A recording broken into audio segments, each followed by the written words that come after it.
est 9 h et tout de suite c'est l'invité de la matinale.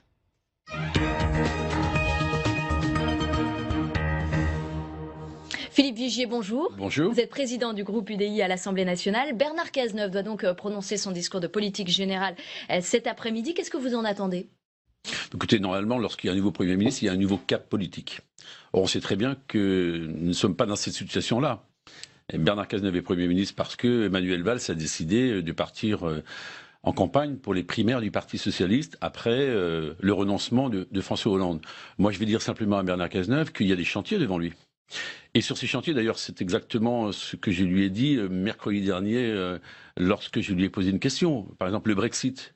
Où est la voie de la France? Que va-t-elle faire avec les pays d'Europe pour faire en sorte que le Brexit se passe dans les conditions convenables? C'est une nouvelle donne politique pour l'Europe. Il faut évidemment aller au bout du chemin. La Turquie, on sait qu'il y a ce problème de l'adhésion de la Turquie. J'attends qu'il renonce, comme le feraient ses prédécesseurs, à l'adhésion de la Turquie en Europe. Notre-Dame-des-Landes, où on nous avait expliqué que avant la fin de l'automne, eh bien, Notre-Dame-des-Landes serait plus une zone de non-droit. Sur le chômage, on ne peut pas laisser pendant 5 mois la France... Ce sera la teneur de votre réponse à Bernard Cazeneuve. Écoutez, moi je n'ai rien contre Bernard Cazeneuve, chacun connaît ses qualités d'homme d'État, ses qualités d'écoute. Le groupe UDI sera là, constructif, comme il l'a toujours été depuis le début de la mandature. Donc vous lui faites confiance ou pas pour préparer l'avenir? Non, mais on ne votera pas la confiance. Comment voulez-vous qu'on vote la confiance? Puisque lui, il est un peu celui qui est le dépositaire du bilan de François Hollande, qui a échoué sur tous les sujets. Imaginez quand même un président de la République qui est dans l'incapacité même de se représenter tant il a abaissé la fonction présidentielle et tant que les Français n'en veulent plus, parce que c'est ainsi que ça s'exprime malheureusement dans toutes les classes de la population. Alors vous allez négocier aussi avec Jean-Christophe Lagarde, Hervé Morin et votre homologue du Sénat avec François Fillon en vue de la présidentielle. Est-ce que vous pensez pouvoir influencer le candidat de la droite sur son programme? Écoutez, d'abord c'était une primaire de la droite et du centre et l'UDI est en ordre de marche, je tiens à le dire. Ça veut dire que l'UDI est tout entière derrière François Fillon? L'UDI est tout entière derrière François Fillon et ce matin une délégation avec naturellement le président du parti, Jean-Christophe Lagarde, les présidents des composantes politiques et puis Françoise Zocchetto, mon collègue au Sénat, nous allons voir François Fillon pour lui dire d'abord qu'on souhaite participer activement à la campagne, que l'on souhaite que la marque des centristes soit dans cette campagne, qu'on soit un pilier fort demain pour réformer en profondeur ce pays, qu'il pourra s'appuyer sur nous, et que naturellement, il y a des sujets sur lesquels, je pense à l'Europe, je pense au sujet environnemental, je pense à la Sécu, où il y a des précisions à apporter, je pense sur les fonctions publiques, sur aussi la décentralisation, la force dans ces territoires qu'on peut aller chercher, parce que la croissance qu'on cherche partout, c'est dans les territoires. Et vous, il y a des points du programme que vous refusez, vous évoquez les fonctionnaires par exemple. Dans le refus, on n'est pas bloc contre bloc, simplement il y a des points de précision. On voit bien que sur la Sécu, François Fillon a été amené à faire des précisions et c'est bien. Vous êtes rassuré d'ailleurs sur la tribune que vous avez pu lire dans le Figaro? Vous verrez, j'en dirai un mot cet après-midi parce que... pardonnez-moi, mais la sécurité sociale, ça fait partie des piliers de la République. Il faut soigner ceux qui vraiment en ont besoin. Ça ne veut pas dire qu'il ne faille pas réorganiser la chaîne des soins. Je connais bien ce sujet, étant moi-même professionnel de santé. Donc, il y a des économies d'échelle pour mieux soigner. Moi, je pose une question. Est-ce que ça va mieux pour la santé aujourd'hui par rapport à il y a quelques années? Non, parce qu'il y a plus de déremboursements qu'il n'y avait auparavant. Il y a plus de reste à charge qu'il n'y avait auparavant. Est-ce que les lunettes sont mieux remboursées? Est-ce que les soins auditifs sont mieux remboursés? Non, ça n'est pas le cas. Est-ce que le forfait hospitalier n'a pas augmenté? Donc, il y a des choses qu'on peut améliorer. Et on ne voit pas comment réformer le système de santé tout en continuant à tout rembourser pour tous les Français. Mais c'est d'abord la réorganisation des soins, notamment entre le privé et le public. Ce maillage est mal assuré. C'est l'organisation de la chaîne des soins dans les territoires qu'il faut également revoir.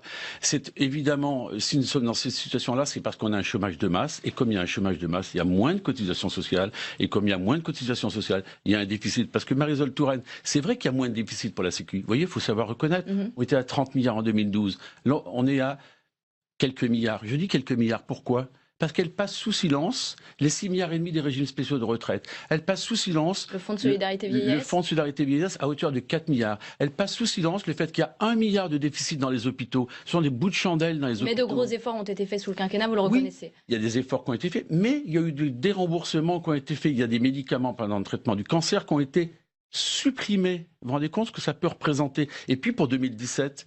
dans la loi de financement de la sécurité sociale, il y a 100 millions de médicaments en moins qui seront remboursés. Donc il ne faut pas dire que ça va bien. On peut faire beaucoup mieux. En tout cas, la Sécu et les centristes y sont attachés. C'est un socle de la solidarité et de la République. On va écouter ce matin Vincent Peillon qui s'est exprimé au sujet de François Fillon et de ce qu'il prépare pour la France. voyais encore ce matin, vous l'avez commenté, les propositions de M. Fillon. À part déconstruire ce que l'on a fait, dire il y a trop de bureaucratie, mais je vais inventer une agence. Personne ne le remarque ce matin. C'est quand même amusant, se contredire soi-même dans le même texte. Ce qu'il garde d'essentiel, c'est-à-dire ces maisons où on réunit plusieurs professionnels de santé, c'est encore une invention de la gauche. Il n'y aura pas de remise en cause de notre modèle social avec François Fillon? Au contraire. Le modèle social, il repose sur quoi?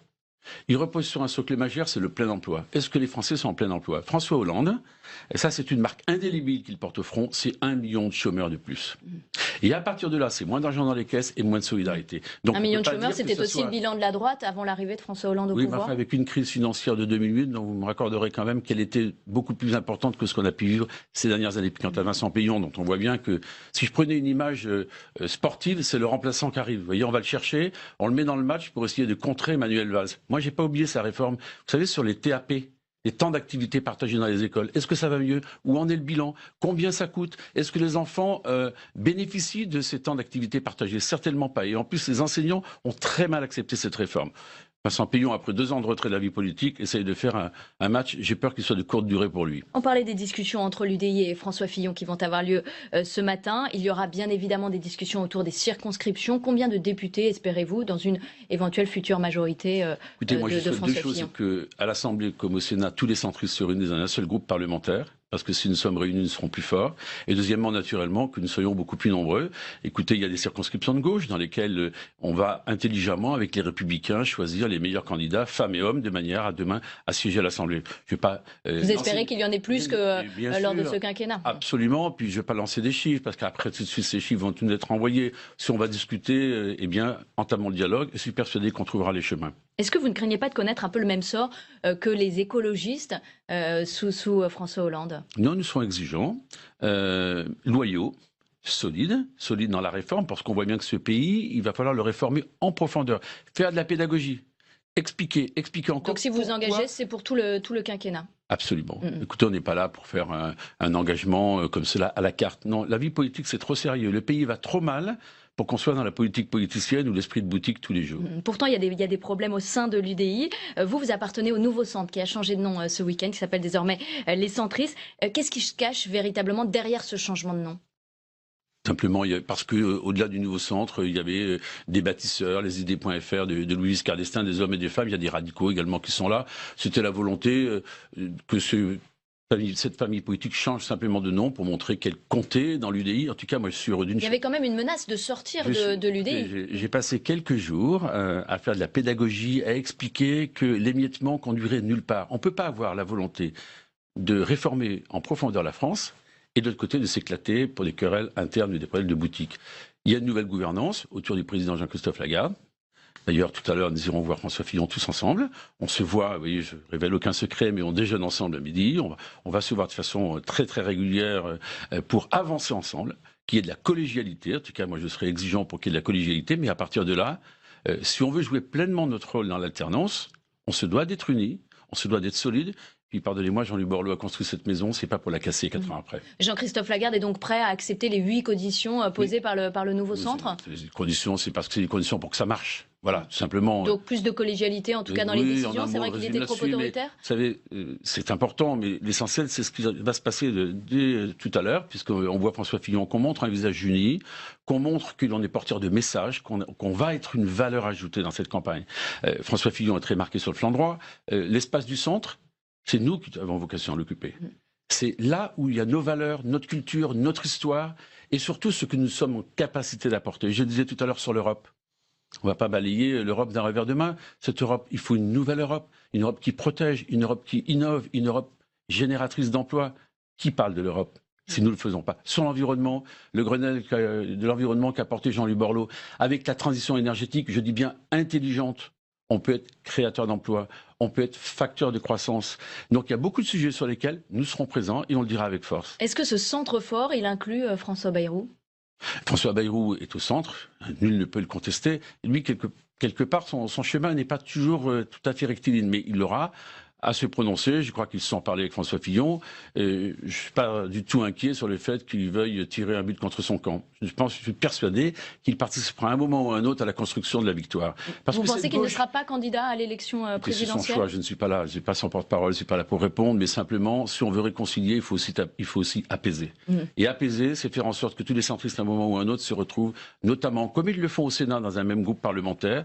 Et j'appelle de mes vœux pour que les parlementaires qui seront issus du MoDem, un jour, soient avec nous à l'Assemblée nationale. Parce que lui, ce qu'il souhaite, c'est reconstruire un grand centre. Est-ce que vous pourriez accepter d'être sous la coupe de François Bayrou? On va pas être sous la coupe. C'est des mots qu'il faut laisser de côté. Le sujet n'est pas là. Le sujet 1, c'est de gagner la présidentielle. Deuxièmement, si jamais il y a une réorganisation politique, elle se fait quand? Elle se fait après les élections présidentielles. On n'en est pas là. Mais si on veut être efficace demain, si on veut faire en sorte que cette France avance, il faut avoir des groupes parlementaires solides. Et là, tous les centristes ont vocation à se retrouver.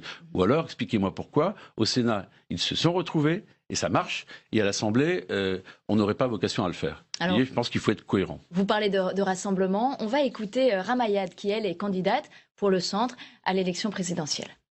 Vous savez, je m'engage parce que je veux être président de la République. Je m'engage pour donner une vision à notre pays. Aujourd'hui, à travers un instant de basculer, je dis à notre pays, à nos compatriotes, nous sommes à un moment critique.